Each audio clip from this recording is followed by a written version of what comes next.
Okay, here we go.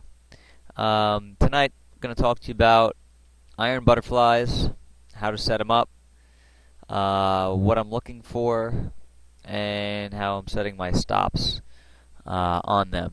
This is going to be a longer term iron butterfly that I'm looking for. Generally start searching for these on the indices. As you can see, it is 10:43 on Tuesday. I am looking for an expiration around 4 o'clock on Wednesday. Okay, so they're much longer term. These are good set and forget type of trades for the most part, with the exception of a few things which I'll talk about. But to do the analysis on these, I'm looking for certain pricing to go along with the high to low range that the Apex toolkit provides for us.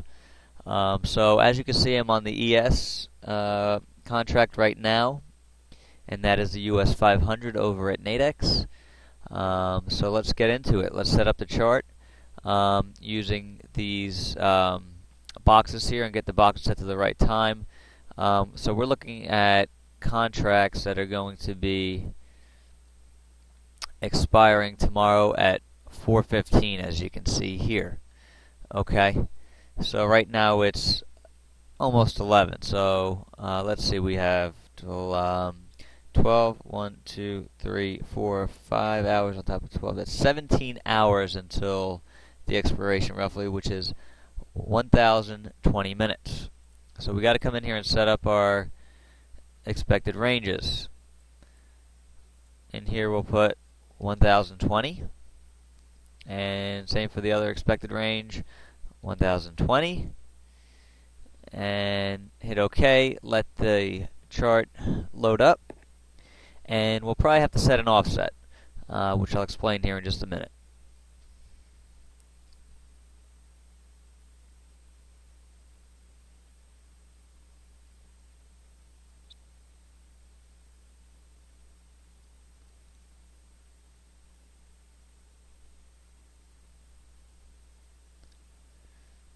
Alright, now we got our time frame set up. We are going to have to use an offset, as I mentioned,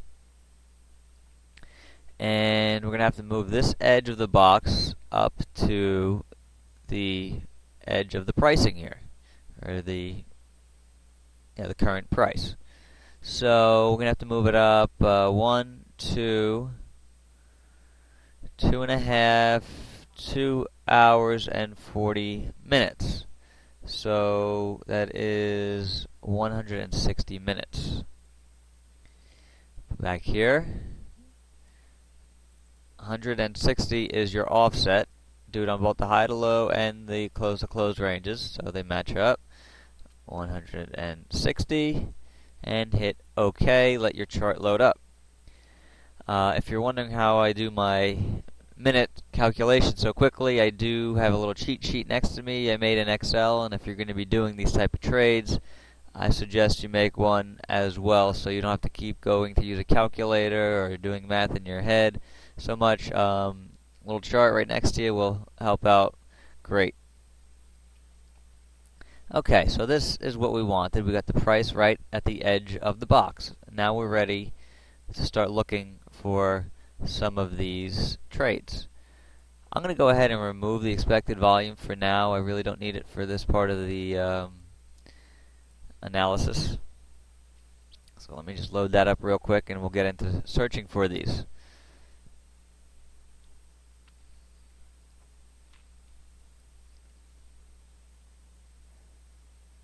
Okay. So we are pretty much all set here now. Just one more setting. Okay, there we go. So now we got the high, the low, up here, the close, the close. When we're setting these things up, you're going to want the lower and the upper band to be as close to these edges of the high to low range as possible. If you start finding these things where the boundary is here, or your strike is going to be just outside the close to close, or just outside the close to close on this side, do not take that at all. That's not a good setup. You want them as far to the edges of these things as possible, if not outside if you can find it.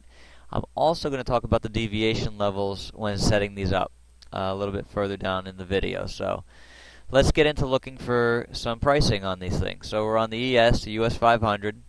Come over to the binary scanner, and we got the US 500 up here, and the 415 expiry. One other thing to note, I got my risk margin set for 18 to 82. We are looking for something 25 to 75 or 80-20. Sell for 20, buy for 80, sell for 25, buy for 75. Somewhere in there is what makes the model work the best. You don't want to start going too much outside of that. Okay, so we got the 415 contract up, and right away we see we have 1887 at 19, and we have 1884 at 24. I like to start with the furthest one out just to get an idea. If this thing is anywhere near the close to close range, as I mentioned, we're not even going to be looking at this, we'll be moving on. So let's start with the furthest one out, 1887. Okay, put that up. Let's draw a line. Got 1887 right there. And we got one right here at 80. You got 1860. Okay, got the 1860. Which is right there. 1860. Right there. Okay. So, not the worst I've seen. Not too bad. However, I think we should keep looking because potentially we could find something that's a little bit closer, maybe outside it. Maybe there's some deviation plays we can do here. So, let's keep this one in mind. And let's go over to, say, the TF contract. Now, we won't have to set up our boxes again because we have the same time parameters that we're looking for, so there's no need to change any of your offset or anything like that. Just change the instrument. Okay, here's our next one, the TF. So we're going to have to go over to the binary scanner, and the TF is the US small cap. Let's take that one off and put this one on.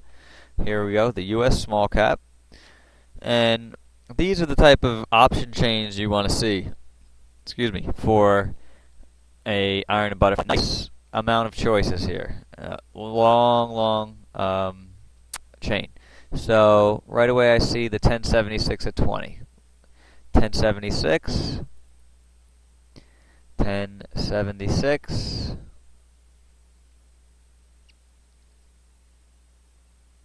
Right in there roughly.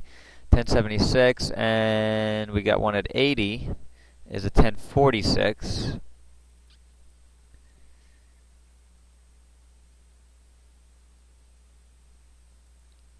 So already just putting that up, and I see something else I'm going to point out here in a minute, but just putting that up, you can see that the strike is very close to the bottom of the high to low, very close to the top of the high to low. The other thing I like in this setup so far is that this strike is guarded by a +1 deviation. This strike is guarded by a -1 deviation.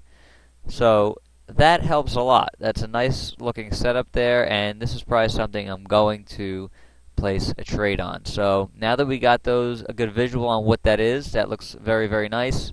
Let's go in here, click on this here. I'm going to sell the 1076, okay?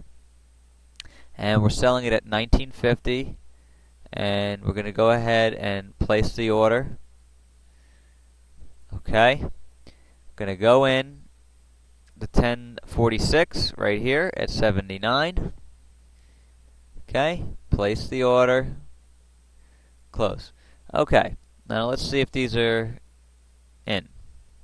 There they are. They just popped up. We got our 1046 and our 1076. Now what you're going to want to do on these things is you want to set stops. And I'm going to show you, if you click on this little button here. Now this is the one you bought, so this is your bottom boundary. You click on this button, okay? The stop trigger plugin automatically comes in with a pre-filled number. Now they didn't just get the number from anywhere, it's your strike. Okay? The thought process here is that if price comes down and gets to 1046 on the indicative, it'll get you out at 50. Well, it gets you out as close to 50 as possible. I've seen it get you anywhere from 5 to 10, even 12 or $15 on the other side of 50. So you want to set your strike for your stop inside of the strike price that you'd picked. So I'll show you on the chart here. Like we're working on, let me just pin this here. We're working on this one right here and setting a stop. Right now it's set right there, right at the strike. My recommendation to you is come in to about there. You know, somewhere in there, the 1047. So we'll come over here, 1047, activate, and that's it. That one is set. Okay? Let's work on the top one. Come over here. This is the one, this is the one here. Let me make sure I'm doing the right, the 1076. It's the one you sold. So if price comes up to this, you want to set your price inside the 1076. So let's get our ticket up, pin it there. Price is pre-filled already, 1076. Your strike on the ticket is 1076. So you want to be inside 1076, go 1075. Take that out, put a 5 in, 1075, activate, keep it there. Now you have your two stops in place now. So now, if price comes up in here, down here, over there, sideways, we're all good. If the indicative now gets reached somewhere up in there, you're going to get stopped out. At that time, if you would like, you can close out the other side, or you can just let it expire.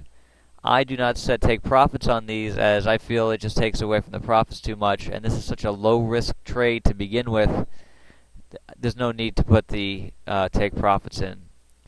So anyway, this is a very good looking setup here.